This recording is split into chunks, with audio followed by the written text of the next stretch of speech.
comparto pantalla.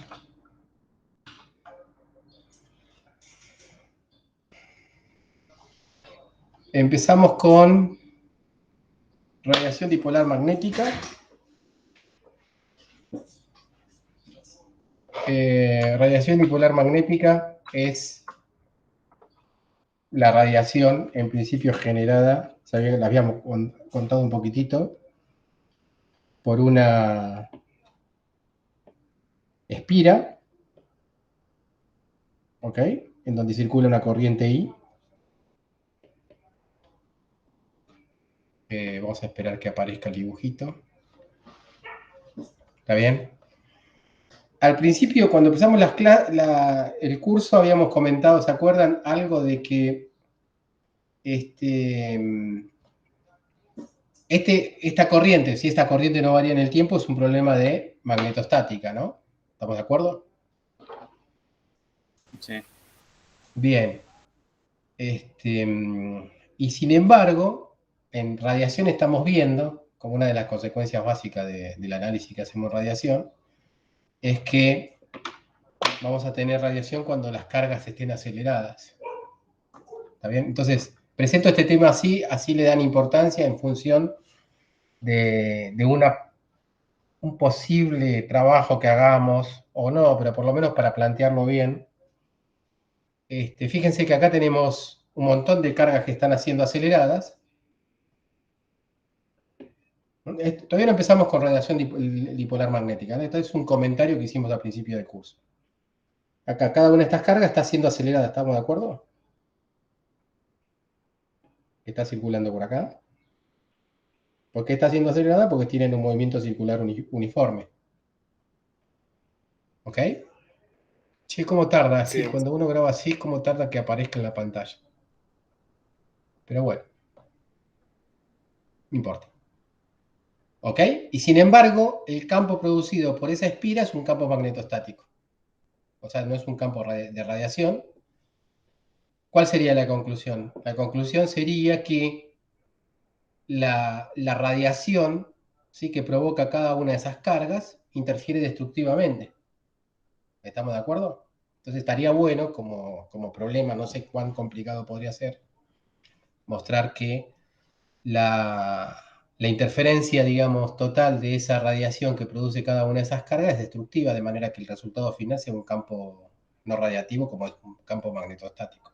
¿Estamos de acuerdo? ¿Cómo se plantearía algo así? Y bueno, tendríamos que agarrar cada una de las cargas y hacer una sumatoria del campo producido por esas cargas, y después ver cómo suman, ¿no? Y esa suma tendría que interferir destructivamente, de alguna forma. Es muy probable que las funciones asociadas a estas sean funciones de Bessel, pero ahí me la estoy jugando, ¿ok? Pero ese sería un lindo problema para ver, no sé, tendría que ver la complejidad de eso, pero el resultado tendría que ser no queda otro, no podemos tener, ¿sí?, un mismo sistema con dos campos diferentes, ¿no? O sea, ya sabemos que este sistema tiene un campo magnetostático. Bueno, pero lo que vamos a hacer hoy es olvidarnos de eso, pero quería presentarlo así para que le den un poco de importancia en ese sentido. Es pensar que tenemos una corriente que varía con el tiempo de manera armónica.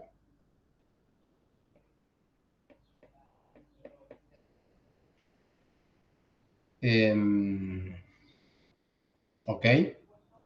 Y ver, bueno, cuál es lo mismo que hicimos con el caso dipolar eléctrico, ver cómo es el campo de radiación de este caso que llamamos dipolar magnético, porque esto, digamos, si el área de este circuito de radio B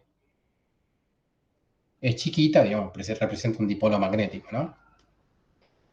Variable en el tiempo. De momento, ¿se acuerdan que el momento era el área por la corriente, ¿no? Sería pi o b al cuadrado por el i. Voy a poner i0 acá y esto i de t.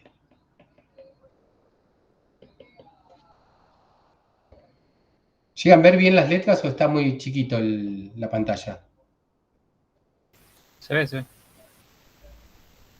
Bueno, y vamos a ver, para ver el campo de radiación, uno tenía que hacer dos aproximaciones. ¿Se acuerdan? Igual que en el dipolar eléctrico, las aproximaciones eran, primero, que la fuente sea considerada una fuente puntual. Para eso, en nuestro caso, el B tendría que ser mucho menor que el lambda, ¿sí? Y la segunda aproximación es que el lambda sea mucho menor que el R, que es el punto de observación, el punto de campo. Yo estoy viendo bien lejos de la fuente, ¿ok? Esto sería algo así como una fuente puntual. ¿Está bien? Y esto que está acá, algo así como campo lejano.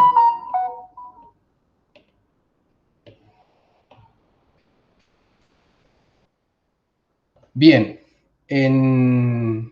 bueno, en el libro hay una deducción de cómo se hace esto. La idea era, de vuelta, nosotros plantearlos en matemática. Ya que está, vamos a plantear esta corriente como una distribución en volumen de corriente. Vamos a ver cómo esto se puede poner como una J, ¿sí? De R y de T, ¿ok? Y para eso, y después a eso lo metemos en la ecuación para el potencial vector. ¿Se acuerdan que el potencial vector en RT era igual a mu 0 sobre 4pi por la integral en todo el espacio del J, del R', el T', que era el tiempo, ¿sí?, en el que se evalúa el tiempo de retardo. Ese T' era igual a T menos módulo de R menos R' sobre C, sobre módulo de R menos R', ¿sí?, evaluado en todo el espacio, diferencial al cubo de R'. ¿Ok? Una vez que uno obtenga el potencial vector, obtiene los campos eléctricos y magnéticos, y con el campo eléctrico y el campo magnético obtiene el vector de Poynting, y cuando tiene el vector de Poynting, ¿sí?, puede calcular la radiación. ¿Estamos de acuerdo? Entonces, la primera cuestión sería cómo yo puedo, para practicar un poquitito, expresar, ¿sí?, cómo. Si bien la cuenta uno quizás la podría hacer directamente, digamos, porque acá simplemente, en vez de trabajar en todo el espacio, uno podría pensar directamente, y bueno, ¿por qué no ponemos acá, en vez de hacer una integral en todo el espacio, hacemos directamente la integral curvilínea sobre la curva esa, o sea, de 0 a 2pi, el radio B por diferencial phi, ¿se entiende? Sería diferencial phi prima, y por la corriente, que sería 1 y 0, y acá directamente podemos trabajar con los complejos, e a la i omega t, sabiendo que después tenemos que tomar parte real. Y abajo, el R', y acá tendría que poner un phi versor, porque esto tiene una dirección, el J, que es la dirección de phi versor. Y acá, en vez de poner R', directamente ponemos B por lo que sería en cilíndricas un rho versor, ¿no? Si quieren prima, sabiendo que esto es de las fuentes. ¿Se entendieron los dos potenciales vectores planteados de esa forma?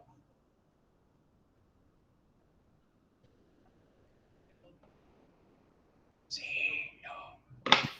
Más o menos no me terminé de dar todo el.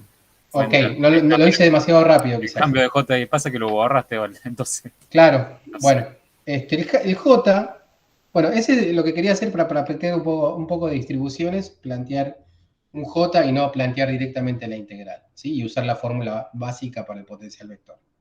Pero yo lo que digo es, el potencial vector, uno podría plantearlo de esta forma, mu 0 sobre 4pi, la integral de i diferencial de L, ¿no? Sobre módulo de R menos R'.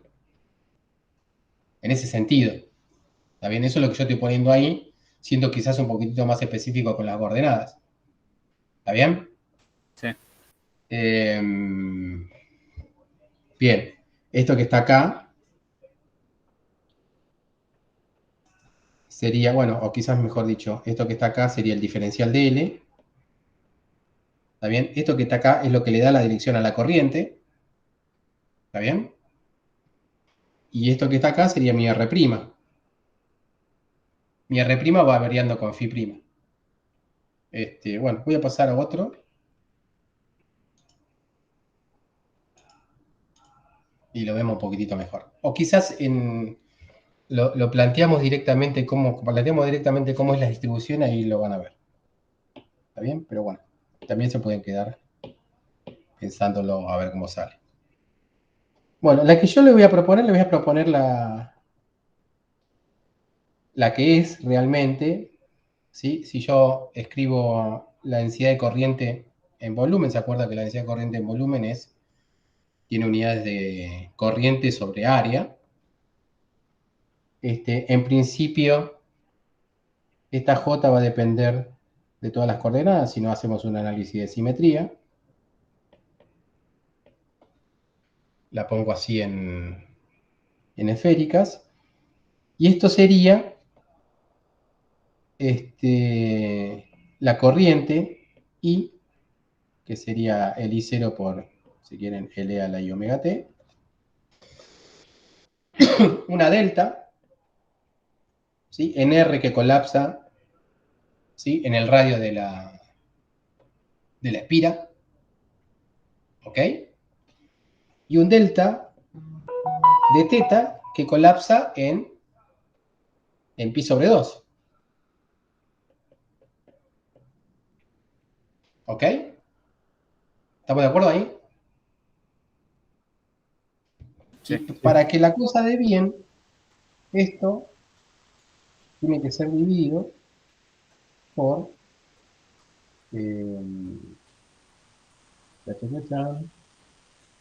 por B. Ahora me voy a fijar, fíjense que acá a la derecha yo lo definí, acá a la izquierda, es todo esto, ¿sí? Y me faltó darle la dirección. La dirección que tiene esto es en phi versor. ¿Sí? Acuérdense que este phi versor es un versor que tiene seno de phi', que sería phi' versor, o seno de phi' 0, que es lo que puse ahí a la izquierda. ¿Ok? Esa sería la propuesta para la densidad de corriente. Yo por lo menos quiero que le suene sensato estas dos cosas. A ver, ¿entienden por qué está presente esto, no?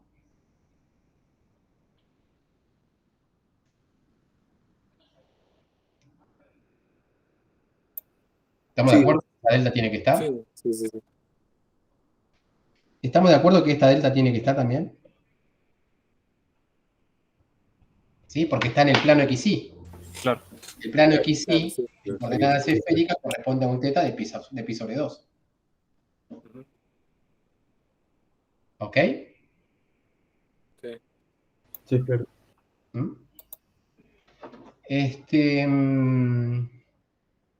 Bien.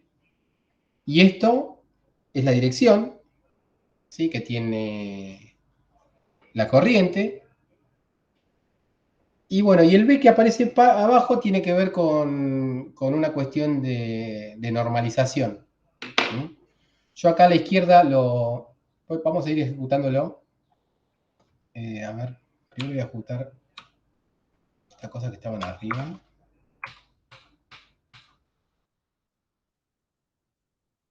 Esto, después les explico bien por qué ejecuto eso. Bueno, y acá lo defino. Y lo defino de esa manera, ¿eh? Es exactamente lo que escribí en la pizarra.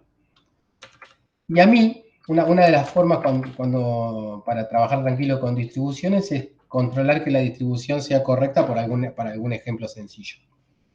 Por ejemplo, si yo agarro un plano, ¿sí? Acuérdense que esta es una corriente que atraviesa un área, esta J, ¿no? Si agarro un plano por ejemplo, el plano, este sería el plano XZ, ¿no? Por lo que dijimos, la corriente, voy a poner, o sea, por acá estaría entrando la corriente I, ¿sí? A una distancia B del origen. ¿Estamos de acuerdo ahí? El plano podría ser tranquilamente todo el plano XZ. Este sería el plano XZ.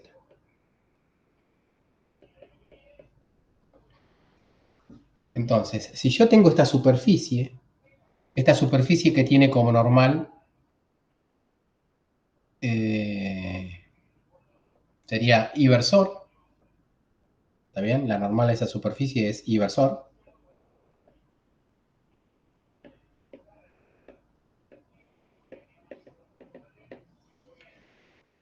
Una forma de controlar, ¿sí?, que esta corriente es la correcta sería hacer la integral sobre esa superficie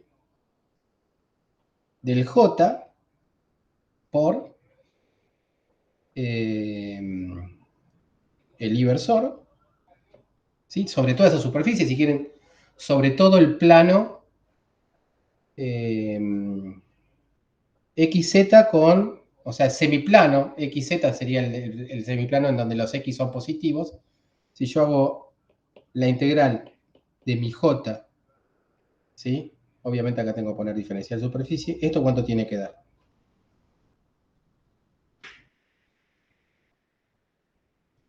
¿Mm?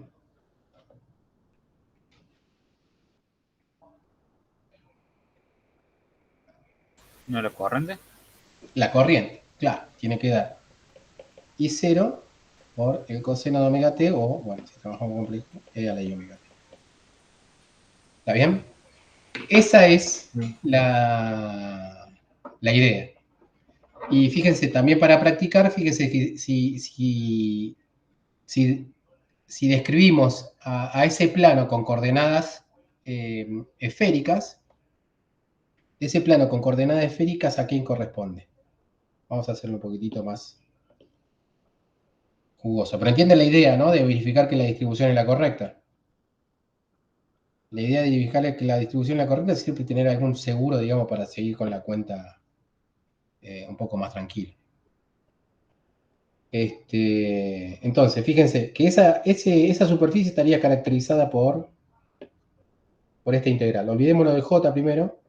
La integral en diferencial teta, ¿sí? Porque estamos barriendo, ¿no? Teta, de 0 a pi.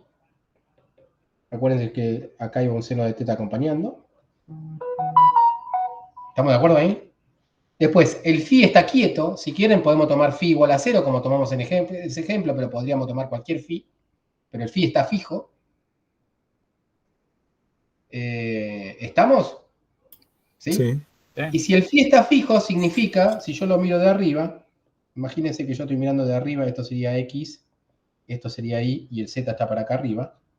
Si el phi está fijo, significa que estoy tomando solamente un semiplano.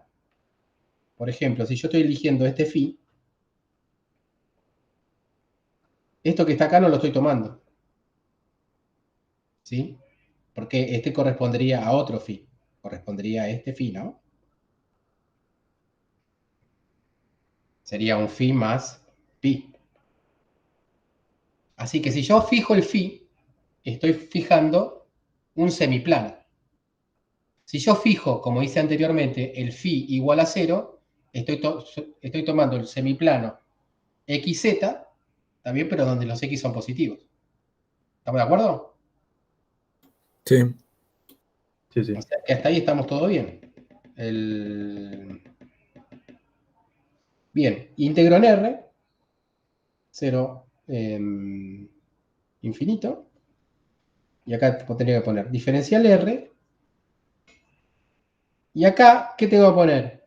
¿R o R al cuadrado?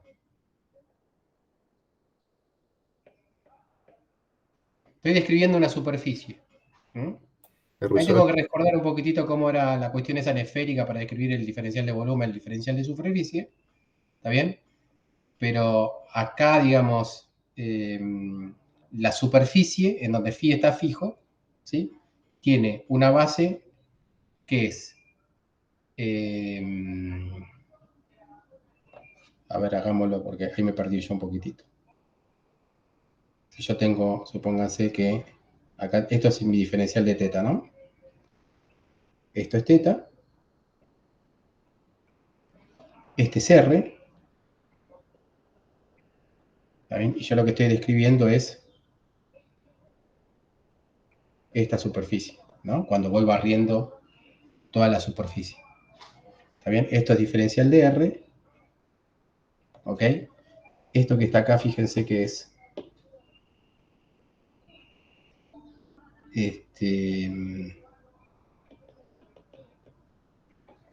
a ver si no me equivoco, esto es R por seno de teta.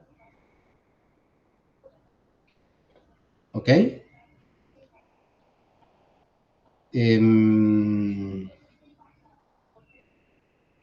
Sí, pero no importaría eso. Acá me quedaría diferencial de teta por R. A ver cómo lo hice acá. ¿Sí? El seno de teta que está ahí no va. Ahí sirve para controlar el error, ya es innecesario eso. Esto que está acá se va. Esto que dibujé en verde no hace falta. Ahí me di cuenta de un error que yo estaba haciendo. ¿Ok? Estamos practicando, ¿no? Me quedo con el R porque fíjense que el área es base por altura. Base por altura es R diferencial de teta y la altura es diferencial de R, ¿no? O sea, ya con eso está. ¿Estamos de acuerdo? Sí, sí. Y la dirección es para allá. La dirección es para allá. Esto es Fiverson. O sea que la dirección de esa superficie está dada por Fiverson. No sé por qué cambió de color, pero bueno.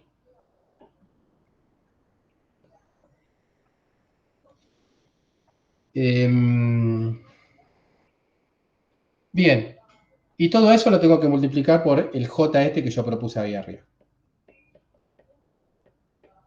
¿Está bien? Y eso me tendría que dar, si están todas las cosas bien, me tendría que dar I0 por E a la I omega t. Ahí como había dicho Lázaro. ¿Estamos de acuerdo? Bueno, si uno lo hace, da. Acá en el matemática en la izquierda lo definí y lo calculé y dio lo que tiene que dar. Así que me quedaría más o menos tranquilo. Si bien esta es una justificación práctica de la densidad, también me quedaría más o menos tranquilo de que esa es la densidad. Correcto. ¿Ok? Pasa el tiempo, che.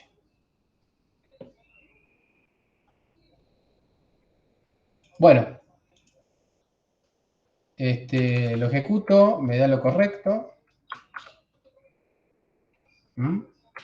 Y acá lo que voy a hacer es definir el integrando para el potencial vector. Para primero calcular el potencial vector. Pero voy a definir, ya que voy a integrar en R y en teta, pero no voy a integrar en phi todavía. Por eso pongo ADM, o sea, este sería A, potencial vector bipolar magnético. Esto en realidad es integrando en phi. Nada más, faltaría la integral en phi. No hago la integral en phi porque no, o sea, es bastante complicada la integral, no la va a calcular, o no la terminaré de calcular pronto. Entonces, como me sirve trabajar con eso, lo dejo así. Fíjese que para calcular la integral estamos recurriendo a la fórmula general para el potencial vector evaluado en R de t es mu0 sobre 4pi, es lo que puse ahí, la integral en todo el espacio del j evaluado en R', ¿sí? R' vector, ahí está especificado con las 3 coordenadas esféricas, R', θ', φ'. Acá lo voy a poner así. ¿Sí? Y el T', que es el T menos el delta R, el módulo de R menos R' sobre C. Todo eso sobre módulo de R menos R'. Sobre C está de más. ¿Sí? Diferencial al cubo de R'. ¿Estamos de acuerdo? Y fíjense que eso ya lo definí ahí arriba. ¿Sí? El delta de R, ¿sí? Después cualquier cosa lo pueden ver de cómo lo definí. Acá empecé a usar el prima, en matemática me deja usar el prima para especificar coordenadas primadas. Hay que tener cuidado, funcionó de carambola, no sabía que funcionaba. ¿Sí? Hay que tener cuidado porque usan el mismo prima para derivar, ¿eh? O sea que si uno se confunde ahí. Pero funcionó bien. ¿Estamos? Ahí lo puse y lo voy a calcular. Ahí me dejé sin integrar la parte en phi. ¿Sí? Puse todo el jacobiano que tenía que poner, faltaría integrar la parte en phi. ¿Estamos bien? Sí. Sí. Genial. Bueno, acá vamos a hacer como la vez pasada, pero la vamos a hacer de una. El J lo toma, perdón, como lo definiste con los deltas. Claro, hasta el J lo toma acá, fíjate, acá está la definición. Ah, claro.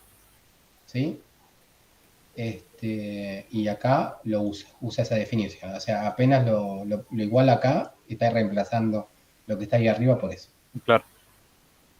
Bien, entonces, lo primero que vamos a hacer es, acá, toda esta parte que hacemos acá, es la de, ¿se acuerdan que habíamos tomado, tenemos que tomar, para estar en la aproximación correcta, teníamos que hacer esta aproximación que era que el B sea mucho menor que el lambda, que sea mucho menor que R, ¿sí? Entonces, básicamente ahí, bueno, vamos definiendo ciertos coeficientes para hacer el desarrollo de Taylor al orden correcto, ¿sí? Primero trabajo, como yo no hago la cuenta y la hace en matemática, digamos, acá podemos, no importa, digamos, la complejidad que sea, qué conviene hacer primero. El Griffith lo hace de otra forma porque para hacer la cuenta más rápido. Pero bueno, primero hago esta aproximación, después hago esta aproximación, ¿sí? Y ahí obtengo el resultado. Cuando uno va haciendo la aproximación, acá, por ejemplo, yo me defino un alfa que va a ser igual a B sobre lambda. Fíjense que este está acá. O sería eso que está ahí. Y bueno, y es desarrollo Taylor. A primer orden, y veo si las cosas funcionan. Cuando yo me fijo, a primer orden no funciona. ¿Sí? A primer orden no me quedan las cosas bien, lo podemos probar ahora. ¿Sí? Tendría que desarrollar acá a segundo orden. ¿Sí? Esto sería a segundo orden. Pues cuando digo desarrollo a segundo orden, estoy pensando en el integrando ese que calculé anteriormente. ¿Sí? Hago un desarrollo a segundo orden en ese alfa. Eso que está acá, ese segundo orden aparece acá. ¿Lo ven ahí? ¿Ok? Hago el desarrollo a segundo orden. Ahora lo vamos a hacer a primer orden, a ver qué pasa. Y sigo, después hago la otra aproximación. Acá me defino un alfa que va a ser igual a, tendría que ser lambda sobre R. Eso está acá. Después hago un desarrollo a primer orden y veo qué me queda. Y después hago la integral que me faltaba para obtener el potencial vector completo. ¿Estamos de acuerdo? Lo hago acá. Y después, bueno, recupero las variables, ¿sí? Y en vez de trabajar con la corriente, trabajo con el momento magnético, siendo que el momento magnético es la corriente por el área, ¿está bien? Y ahí obtengo un resultado. Y después de todo ese resultado, me defino mi potencial vector, ¿sí? Parte radiativa, aquellos que van con 1 sobre R nada más. Esto es lo que hace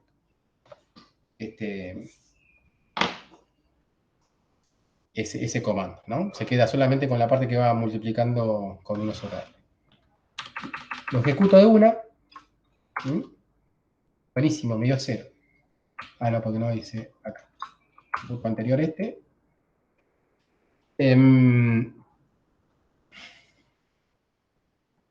uno podría hacer algunas consideraciones de simetría. Por ejemplo, acá, por simetría, el potencial no puede depender de phi. ¿Está bien? Porque hay simetría de rotación alrededor de z.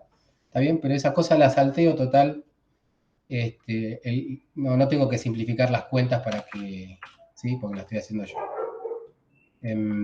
Hago esto.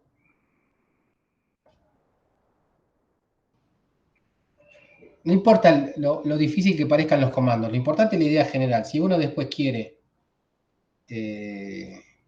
profundizar en esto, yo le doy una mano. Y además tiene el video, digamos, para agarrarse de las cosas, ¿no? Las cosas más fundamentales. Bueno, ya ahí obtuve el resultado, ¿ok? Si quieren lo voy a dejar acá acostadito el resultado y voy a calcular de vuelta suponiendo que yo el primer desarrollo de Taylor lo hice hasta orden 1, a ver qué me da. ¿Está bien? Acá cambio por 1. ¿Ven? Me queda nada. Cuando uno hace un desarrollo de Taylor y obtiene 0, ¿sí? Lo que tiene que hacer es elevar el orden del desarrollo de Taylor. ¿Estamos de acuerdo con eso? Por eso uno pone 2 acá.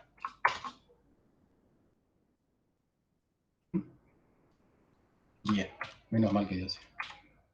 Listo. Porque uno lo que quiere es una corrección, no quiere. O sea, si como corrección tiene que ser 0, tiene que elevar, ¿sí? La calidad de la corrección, ¿no? ¿Estamos de acuerdo con eso? Sí, sí, me cierro. Tiene sentido. Bien, listo.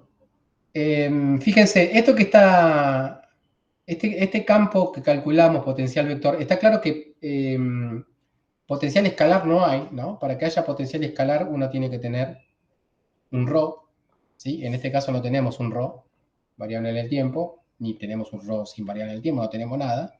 Lo único que tenemos son corrientes, no hay densidad de carga, así que solamente tenemos potencial vector. Listo. Entonces, pero este potencial vector que obtuvimos, ¿sí? Está en coordenadas cartesianas, perdón, en componentes cartesianas. ¿Se acuerdan de lo que habíamos hablado la vez pasada, no? Si bien acá las coordenadas que estamos usando son las coordenadas esféricas, esta sería la componente X, esta sería la componente Y del potencial vector y esta la componente Z. Claro. ¿Ok? Sí. Igual que antes, lo que vamos a hacer es, para obtener el campo eléctrico es esto. ¿Sí? El campo eléctrico es menos la derivada con respecto al tiempo del potencial que yo calculé. ¿Sí? Pero esta derivada con respecto al tiempo me va a dar un resultado correcto, pero en coordenadas cartesianas, en componentes cartesianas. Si yo quiero calcularlo en componentes esféricas, ¿sí? Hago esto que está acá. ¿Sí? Y ahí calculo la parte radiativa quedándome de vuelta con el término que va con 1 sobre R. Usando ese comandito de coeficiente. Listo. Ya tengo el campo eléctrico. ¿Ok? Y ahora fíjense que como ya ahora estoy trabajando en componentes esféricas, ¿qué significa? Que el campo eléctrico, ¿sí? En la aproximación dipolar magnética, radiativo, la parte solamente radiativa, o sea, la parte que iría con 1 sobre R, tiene 3 componentes. ¿Cuál sería esta componente? En R versor, ¿no? Por lo que hablamos en la clase pasada, esta sería en teta versor y esta en phi versor. ¿Sí? Claro. Uno lo que podría hacer es compararlo con lo que dice el libro.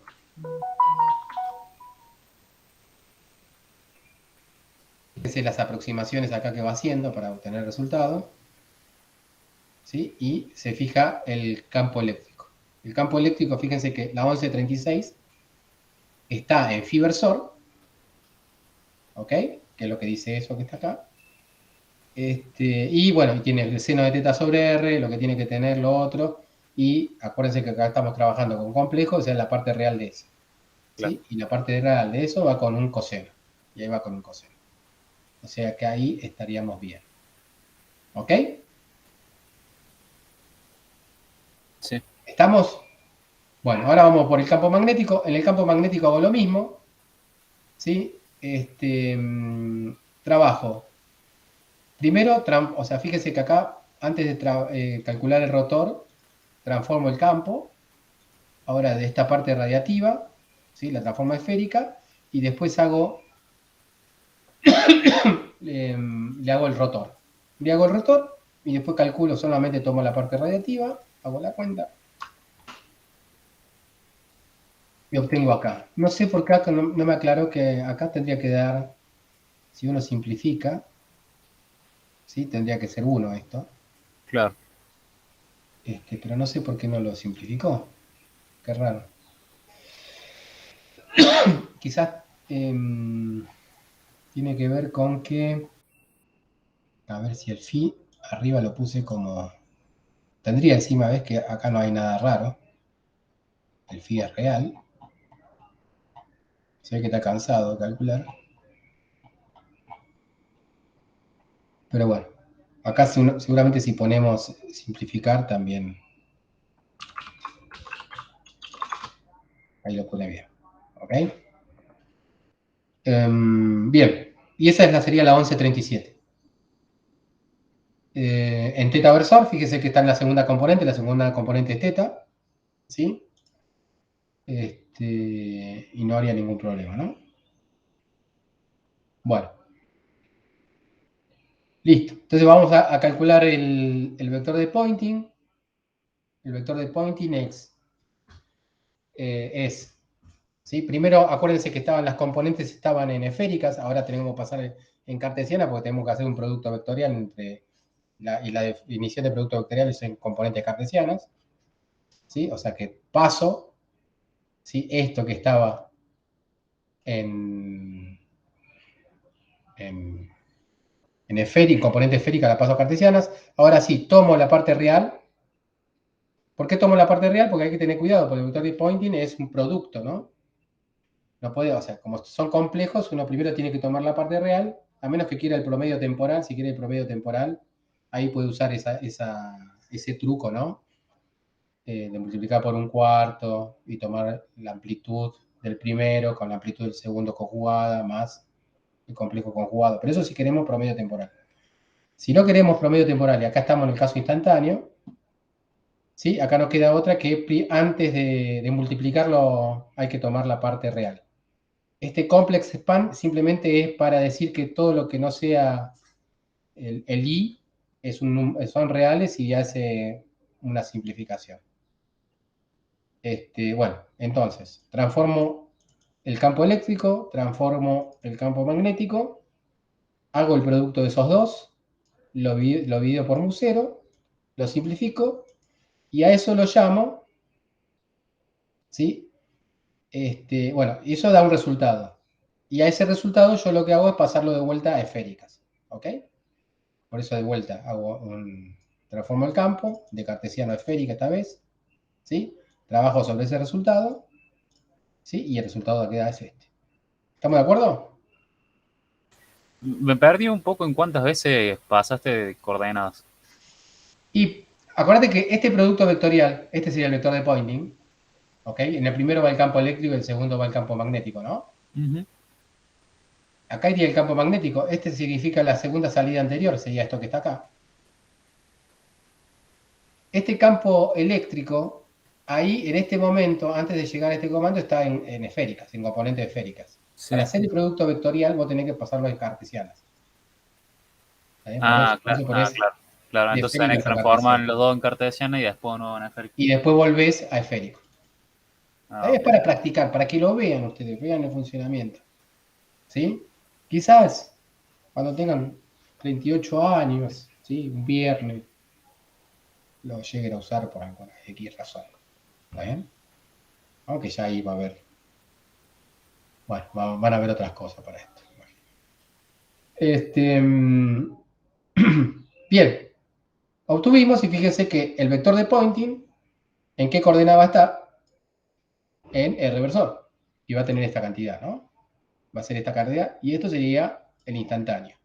Y es el radiativo, ¿no? En todo el proceso filtramos solamente las partes de radiación. Las otras partes que no son de radiación no las filtramos. Perdón. Filtramos las de radiación. Mejor dicho, no filtramos radiación, filtramos las otras. ¿Cómo se diría? ¿Sí? Descartamos las otras partes. Y quedaría esto. Y esto habría que compararlo con la 1138, ¿sí? Tendría que dar igual, porque me fijé, eso quedé igual y daba igual. Quizás no exactamente ahí acomodado, pero da lo mismo. Y después uno lo que puede hacer es hacer los promedios temporales de radiación.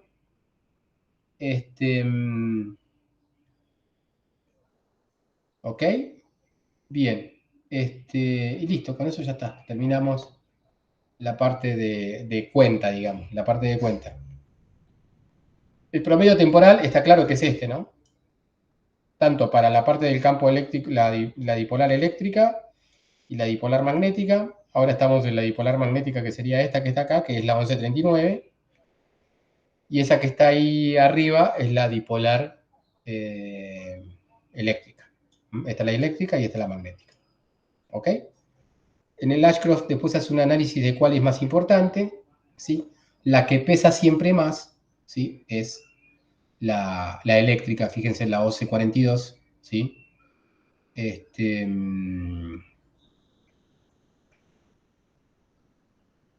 Y bueno, precisamente este omega sobre 2b tiene que ver con que si uno está dentro de la aproximación 2, la aproximación 2 es B es mucho menor que C sobre omega. ¿Sí? C sobre omega, acuérdense que C era omega sobre K, ¿sí? Entonces C sobre omega es K. No, C era omega sobre, o sea, C sobre omega es 1 sobre K, o sea que B es mucho menor que lambda, es esto, ¿no? ¿Lo ven a eso, la 1131? ¿Mm? Esta aproximación hace que siempre tenga mayor peso la radiación dipolar eléctrica.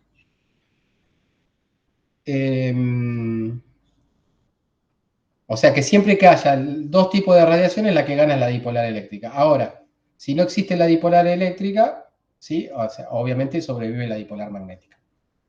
¿Ok? En términos de peso, nada más. Listo. Con esto terminaríamos la parte de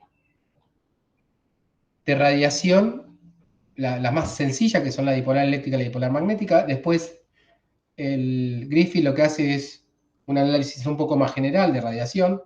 Obtiene una distribución de carga y una distribución de corrientes y le calcula los diferentes los momentos multipolares y a partir de ello lo que va obteniendo es lo mismo que obtuvimos nosotros, pero quizás a mayor orden. Uno puede ir, si vos no tenés ni momento dipolar magnético ni eléctrico, lo que contribuye a la radiación son los momentos multipolares que le siguen. ¿Ok? Los parupolares, bueno, lo que sigue. Pero bueno, básicamente el análisis importante es el que hicimos recién. Yo prefiero, porque lo vamos a ver ahora en relatividad después, ver qué pasa con la radiación creada por cargas en movimiento. O sea, uno ya tiene, digamos, cómo son los campos eléctricos. Esto lo voy a cerrar.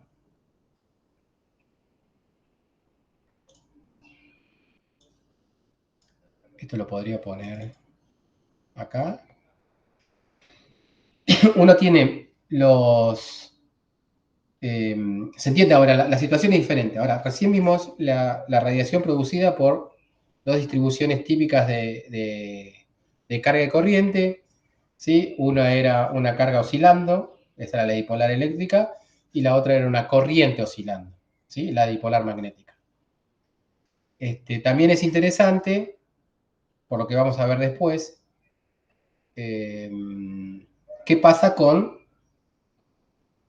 la radiación producida por una carga en movimiento arbitrario, ¿no? Uno tiene una carga puntual, ¿sí?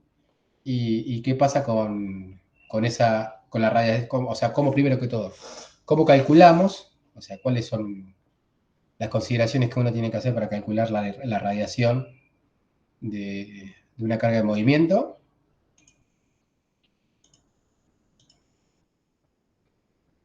A ver cómo me ven ahí.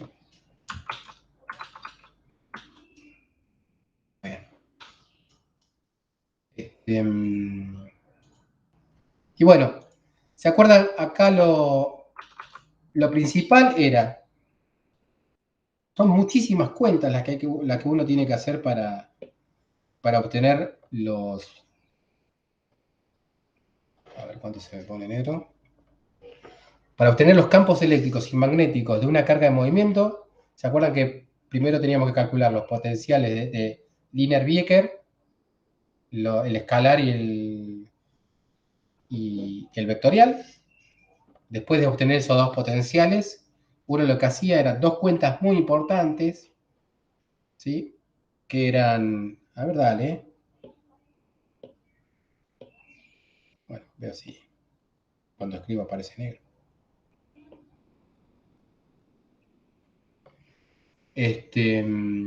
Mira, aparece...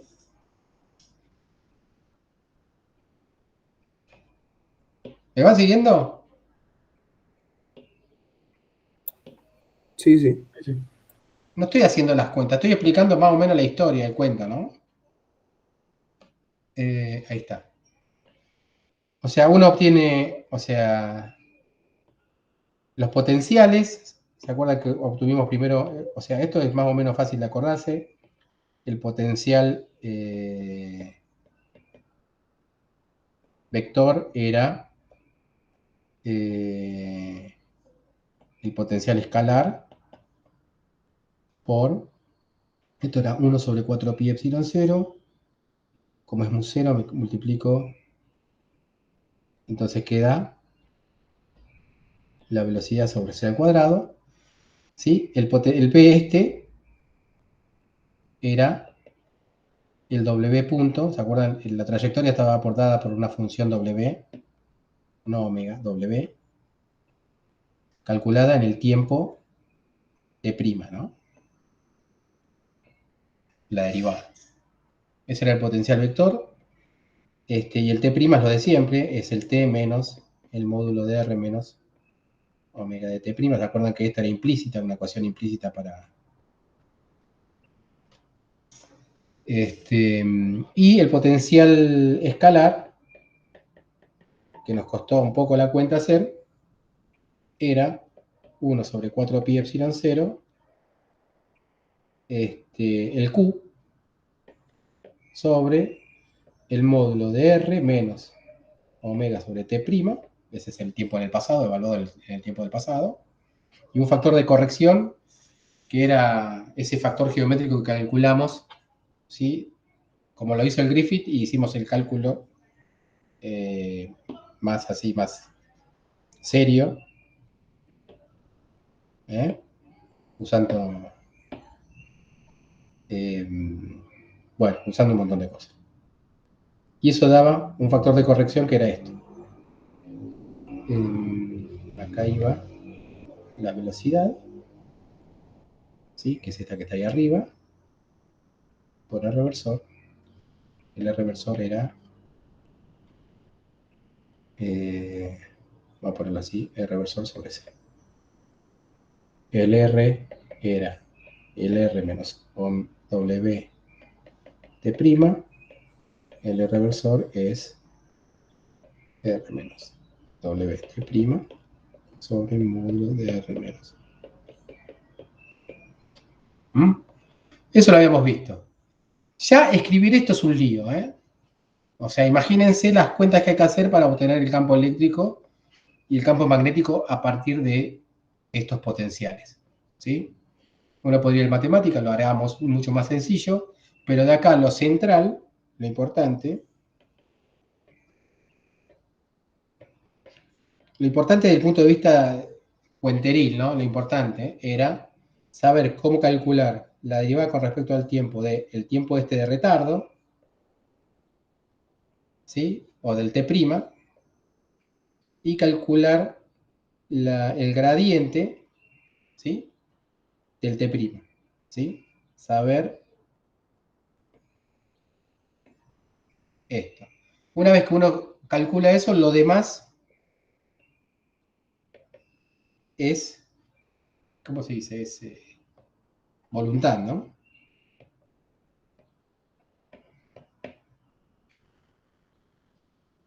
Listo. Una vez que uno calculó eso, obtiene los campos eléctricos y magnéticos, que son las ecuaciones 1162 y 1163, ¿no? Parecieran tener una forma sencilla, pero son un asco, en realidad. No sé si a ustedes les parece sencillo, a mí me parece un asco. Pero bueno, el tema es el siguiente. El tema es que si uno tiene el campo eléctrico y el campo magnético, está a un, ¿sí? Pendejésimo de obtener el vector de Poynting. Cuando uno obtiene el vector de Poynting, ¿sí? Obtiene el 1164,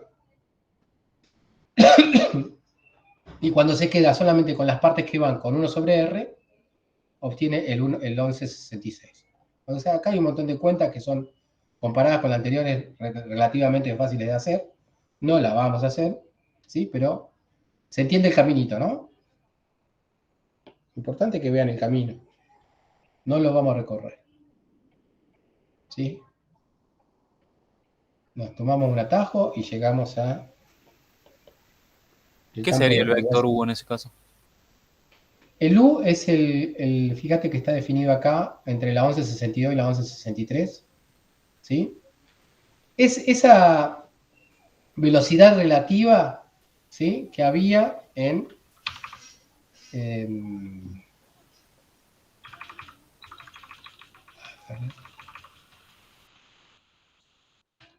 este problemita, ¿ok? Sí, es la proyección de esa velocidad relativa. Vos tenés la velocidad de la luz, ¿sí? En la dirección de R versor, ¿sí? Y le restás la velocidad del móvil, digamos. O sea, en este caso sería el de la carga. Quizás te confundí más, pero como va a aparecer después de vuelta en una cuenta que tenemos que hacer, ahí lo recuperamos. ¿Está bien? Pero vos fíjate que es... fíjate que es C por R versor, ¿sí? R versor es, digamos, un versor que apunta entre el punto campo y el punto fuente, ¿no? Y B es la velocidad del punto fuente. ¿Está bien? Pero bueno, pero es simplemente una definición, no hay nada. ¿Está? Entonces queda con, o sea, no te contesté nada. O sea, la contestación es C por R versor menos U, menos B. El tema es que el campo de radiación es este.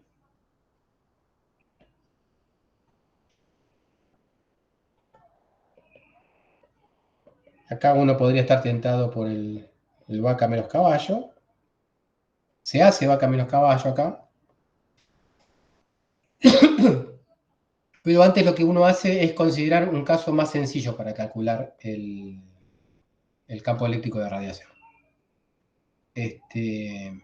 ¿Sí? Lo que vamos a hacer es suponer, ¿sí?, que vamos a calcular la radiación en el momento, ¿sí? O sea, estamos en el pasado, ¿no? Porque estamos siguiendo la fuente. La fuente se mueve en el pasado, ¿no? Yo quiero calcular la radiación en el presente. Estas cosas están evaluadas en el pasado. ¿Estamos de acuerdo acá? Todo esto está evaluado. El A, el U, el R, ¿sí? Evaluados.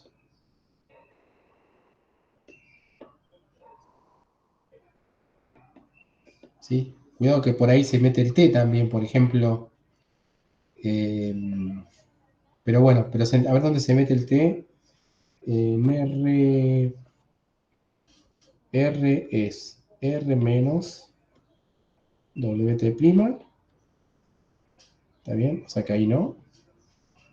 El U es no. En ningún lado se mete el T. ¿Mm? Bueno, sí se mete el T en el tiempo de evaluación, ¿no? Pero siempre está el T', no está el T, digamos, solito en ningún lado. Siempre está el T', y acuérdense que el T' es T menos módulo de R, WT' sobre C.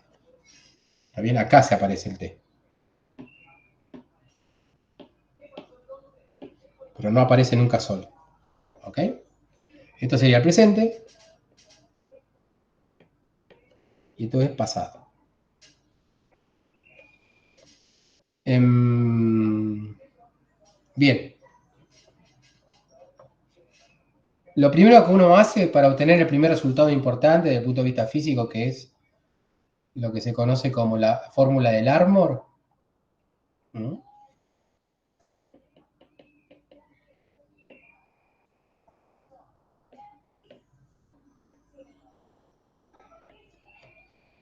Es ¿sí? Calcular la radiación en el caso en que B es igual a 0. ¿Está bien? O sea, instantáneamente está detenida la carga. ¿Sí? ¿Ok? Entonces, ¿uno qué hace? Tiene la carga, Q, instantáneamente. O sea, esto está evaluado en cierto T'. ¿Mm? En eso uno lo que hace es calcular o sea, uno pone, si quieren, una esfera, ¿sí? De radio grande en el presente, ¿sí? Calculada a un tiempo t, ¿sí? Y calcula la radiación, ¿sí? Que cruza esa esfera, ¿sí? O sea, la radiación es el vector de Poynting cruzando esa esfera. Cuando uno calcula el vector de Poynting cruzando esa esfera, lo que obtiene, ¿sí? Bueno, acá uno tiene que hacer la cuenta, es la 1170, ¿sí? Esa sería la fórmula del árbol. Un 0, Q al cuadrado, por A al cuadrado, sobre 6 pi c.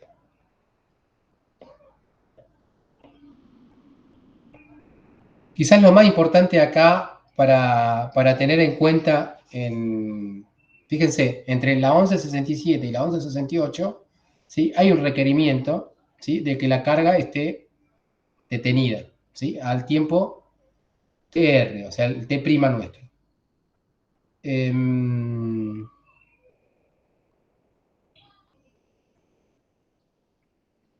Bueno, escribe los campos, calcula la radiación, ¿sí? Y calcula la radiación total, ¿sí? Y listo, y no hay nada que hacerle.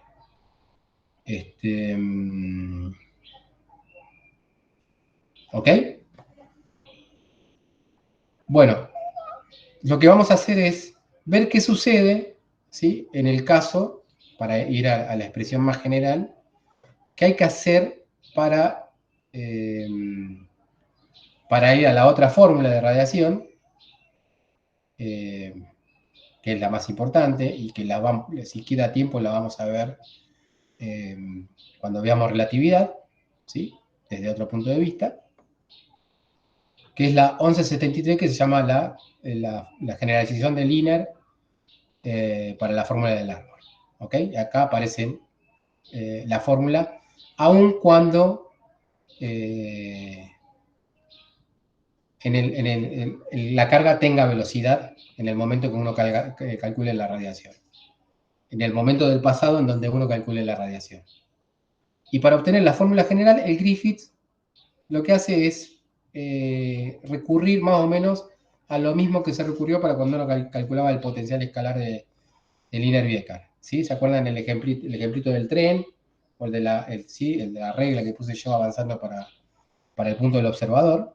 Básicamente siempre se tratan de efectos tipo Doppler geométrico que vamos a ver después en la próxima parte. Yo ahora lo que tengo que hacer,